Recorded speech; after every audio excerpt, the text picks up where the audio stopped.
جی، ہم علم حاصل کرتے ہیں، ہنر حاصل کرتے ہیں، ان دو کو ہم سمجھتے ہیں کہ ان کی تربیت دی جا سکتی ہے اور لی جا سکتی ہے۔ علم اور ہنر کے ذریعے ہم روزگار حاصل کرنے کی کوشش کرتے ہیں۔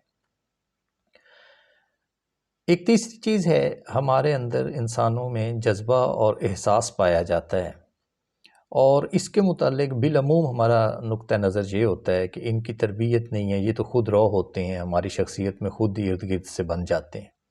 ایسے نہیں ہے۔ تو یہ ایک لمبا چوڑا ٹاپک ہے، میں اس میں سے آج ایک چھوٹا حصہ جو ہے اس کے اوپر پہلی بات کرنا چاہ رہا ہوں کہ جذبہ اور احساس کی ماہیت کو سمجھا جائے۔ ہم وقت کے ساتھ اس پر مزید ویڈیوز بناتے رہیں گے جن میں اس پہ اوپر ان کی تربیت کیسے کی جائے اور ان پر مزید ہم بات کریں گے۔ فی الوقت صرف یہ معلوم کرنا چاہیے ہمیں کہ جذبے اور احساس میں فرق کیا ہے۔ دیکھیے، احساس جو ہے عام فہم زبان میں وہ انکمنگ ہوتا ہے۔ باہر کی دنیا میں کوئی واقعہ ہوتا ہے، ایونٹ ہوتا ہے، اور باہر کی دنیا میں جو واقعہ ہوتا ہے، ایک تو اس کی معلومات انسانی دماغ تک پہنچتی ہیں، اور دوسرا ان معلومات کے ساتھ باہر سے اندر ایک چیز آتی ہے جس کو ہم کہیں گے، جس کو ہم احساس کہتے ہیں۔ اس کے لیے مناسب لفظ جو ہے انگریزی میں وہ فیلنگ ہے، سینٹیمنٹ بھی کہا جا سکتا ہے۔ تو اس کی بنیادی چیز یہ ہے کہ یہ بیرونی دنیا سے درونی دنیا میں، بیرونی دنیا سے داخلی دنیا میں آنے والی چیز ہے، جو اس میں اگر آپ ایک تیر لگائیں گے کہ یہ اس کی ڈائریکشن کس طرف ہے موومنٹ کی، تو وہ باہر سے اندر کی طرف ہے، انکمنگ ہے۔ باہر واقعہ ہوا، اندر اس کا احساس آیا۔ جذبہ جو ہے، اس کی ڈائریکشن کا جو ایرو ہے وہ مخالف سمت میں ہے۔ اندر میں کوئی چیز ڈیولپ ہوتی ہے انسانوں میں، اور اس سے ایک جذبہ پیدا ہوتا ہے جو کہ بیرونی دنیا میں کسی واقعے کو رونما کرنے کا باعث ہوتا ہے، کسی واقعے کی پیدائش کا باعث ہوتا ہے۔ تو یہ ایک ایسا تیر ہوتا ہے جس کا رخ اندر سے باہر کی طرف ہوتا ہے، آؤٹ گوئنگ ہوتا ہے، عام زبان میں لفظ استعمال کریں گے۔ دوبارہ دہرا دیتا ہوں کہ احساس انکمنگ ہوتا ہے اور جذبہ آؤٹ گوئنگ ہوتا ہے۔ کیونکہ آج کل موبائل کی زبان بہت استعمال ہوتی ہے، تو یہ جو اس سے بات سمجھانا جو ہے وہ نسبتاً آسان ہو جائے گی۔ بالعموم ہمارے معاشرے میں، ہمارے تعلیمی نظام میں یہ سمجھا جاتا ہے کہ جذبہ اور احساس کی یا تو تربیت ہو نہیں سکتی یا اس کی ضرورت نہیں ہے۔ ہم کچھ مضامین پڑھا کر ان سے دوہرا کام لینے کی کوشش کر رہے ہیں۔ ایک، ہم ان سے روزگار حاصل کرنے کی کوشش کرتے ہیں، اور ساتھ ہی ہمارا خیال ہے کہ وہیں سے ہمیں روزگار کے ساتھ کردار بھی میسر آ جائے۔ دیکھیے، معلومات کا سمندر کسی انسان کو اچھا انسان نہیں بنا سکتا، یا ہزاروں کی تعداد میں ریاضی کے فارمولائے یاد ہیں، فزکس کے فارمولائے یاد ہیں، عظیم سائنسز ہیں، یہ انسانیت پر ان کے سب سے بڑے احسانات ہیں۔ اس کے باوجود آپ ان سب کو سارا کچھ اپنے دماغ میں انڈیل لیں تو یہ اس بات کی گارنٹی اور ضمانت نہیں ہے کہ آپ ایک اچھے انسان، ایک اچھے شہری بھی بن جائیں گے۔ یہ وہ حصہ ہے جو دراصل ہمارے جذبہ اور احساس سے تعین ہوتا ہے، اور اس کے متعلق ہم یہ سمجھتے ہیں کہ جی اس کی تربیت کی یا تو ضرورت نہیں ہے یا ان کی تربیت ہو نہیں سکتی۔ کسی کے احساس کو کیسے تربیت دیں، کسی کے جذبے میں کیسے تبدیلیاں پیدا کریں کہ وہ جو سوسائٹی کے قابل قبول معیارات ہیں ان کے اوپر اتر سکیں۔ اس میں یاد رکھیے، جذبہ اور احساس کی تربیت میں سب سے بڑا مسئلہ جو ہے وہ یہ ہے کہ یہ انتہائی سست رفتار ہوتی ہے۔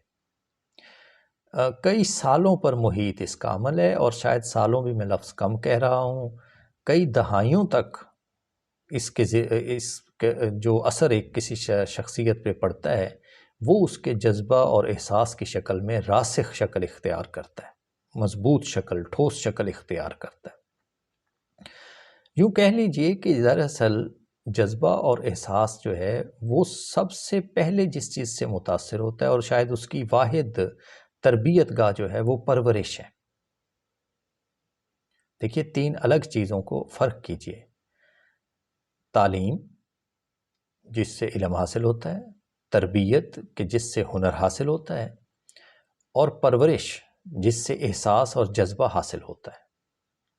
اب یہ پرورش کا عمل انتہائی سست رفتار ہوتا ہے، اور شاید اس میں سب سے بڑی جو اہم چیز ہے وہ یہ ہے کہ جتنا جلدی آپ اس کو صحیح ڈگر پہ ڈالیں گے اول عمر میں، اتنا ہی اس میں جذبہ اور احساس جو ہے وہ صحیح راستوں پر جانے کے چانسز، امکانات بڑھ جائیں گے۔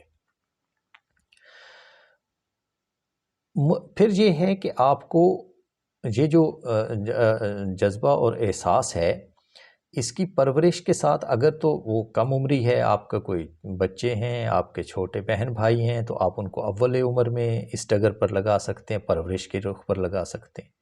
خود اگر آپ پختہ عمر میں آ چکے ہیں اور اب آپ کو یہ آگاہی ہوئی ہے، خواہش ہوئی ہے کہ میں اپنے جذبات و احساسات میں کوئی تبدیلی پیدا کروں کیونکہ مجھے مختلف مسائل پیش آ رہے ہیں، تو اس صورت میں آپ کو ارادہ، جو مضبوط ارادہ ہے، مستقل مزاجی ہے، اس سے آپ کو 3 درجات میں سے گزرنا پڑے گا۔ آپ کو پہلے کوئی جو اپنے ذہن کی عادتیں ہیں احساس حاصل کرنے کی یا جذبہ پیدا کرنے کی، ان کو تبدیل کرنا پڑے گا۔ وہ 3 حالتیں یا 3 درجے جو ہیں وہ اگرچہ میں نے ایک اور ویڈیو میں تفصیل سے ان پر بات کی ہے، آپ اس کو دیکھ لیجئے، میں اوپر آئی بٹن میں اس کو دے دوں گا۔ پہلا اس میں درجہ آپ کو ارادتاً سے گزرنا پڑے گا، پھر عادتاً ہوگا اور پھر فطرتاً ہوگا۔ تو ان 3 درجوں سے گزر کر آپ خود بھی اپنے احساس اور جذبے کو بدل سکتے ہیں۔ آخری اور شاید سب سے اہم بات، اس کی اہمیت کیا ہے؟ دیکھیے، انسان کو، اگرچہ میں بات شروع میں تھوڑی سی کر چکا ہوں، اس کو تھوڑا سا اور وضاحت کی ضرورت ہے۔ انسانوں میں جو ربط باہم ہے نا، یہ انسانوں کی خوشی کا باعث بھی ہے اور صدمے اور دکھ کا بھی ہے۔ احساس اور جذبہ انسان کو انسان سے جوڑتا ہے۔ معلومہ تاریخ میں تاریخ دان ہمیں بتاتے ہیں، مثلاً ول ڈیورانٹ جیسے عظیم تاریخ دان نے لکھا کہ معلومہ تاریخ میں انسانوں کے زیادہ بڑے دکھ جو ہیں وہ قدرتی آفات سے نہیں پیدا ہوئے بلکہ انسانی المیے کے نتیجے میں پیدا ہوئے۔ انسانوں نے انسانوں کو تہ تیغ کر دیا، انسانوں نے انسانوں کا خون بہایا، بے رحمی کی، ظلم کیا، یا انسانوں نے ہی انسانوں کی بڑی بھلائی کی۔ تو یہ جو جذبہ اور احساس ہے انسان کو انسان سے جوڑتا ہے۔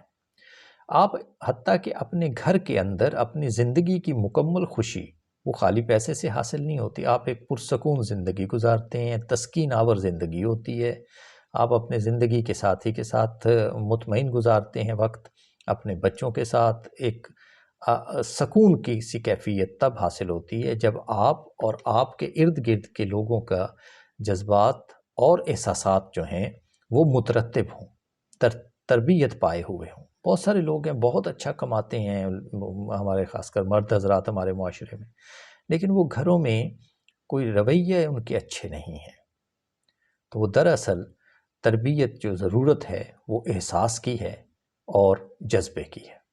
آج کے لیے اتنا ہی، اس موضوع پر ہم مزید گفتگو کریں گے۔ خدا حافظ۔